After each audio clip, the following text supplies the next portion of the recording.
I'm here at Sketch in Mayfair to meet Dr. Felicity G, who's going to tell us all about the origins of magic realism. How did magic realism start?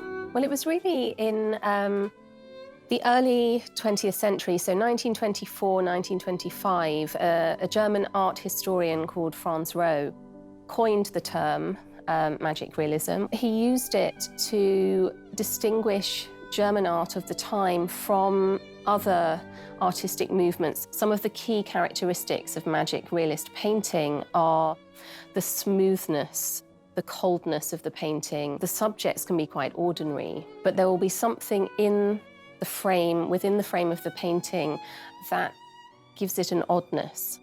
When would you say that people started to catch on to magic realism?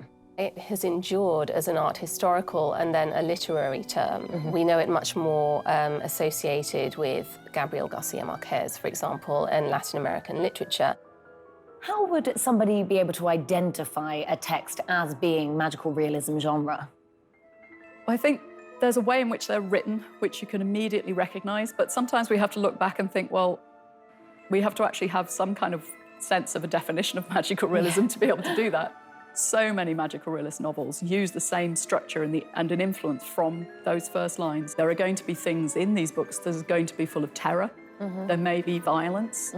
But usually the way in which they're represented is done so even with humour sometimes, or very frequently with a poetic register that means that it's easier to read it. But when you reflect on it and you think, I've just read about a massacre.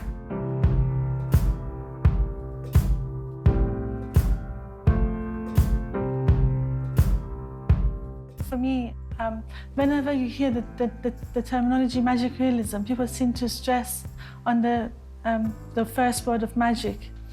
And the most important element in magic realism is the realism part.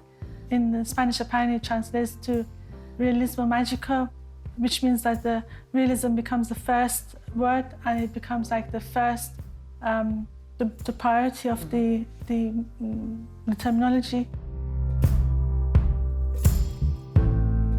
Symbolism and metaphors are actually elements that I use in my magic realism work, and I leave the meaning to the viewer to unpack.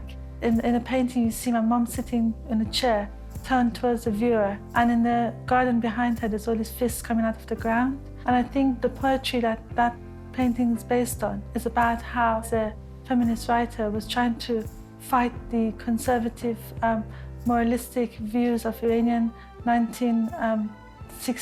Since then, I've become obsessed about addressing this time, this era. The painting is actually based on black and white photographs. When the subject is photographed, moment of the shutter going off, the person actually dies in that photograph. Oh, wow. And so that's why I think the concept of shoot, you know, like the camera snapping of a shutter is actually referred to as shooting.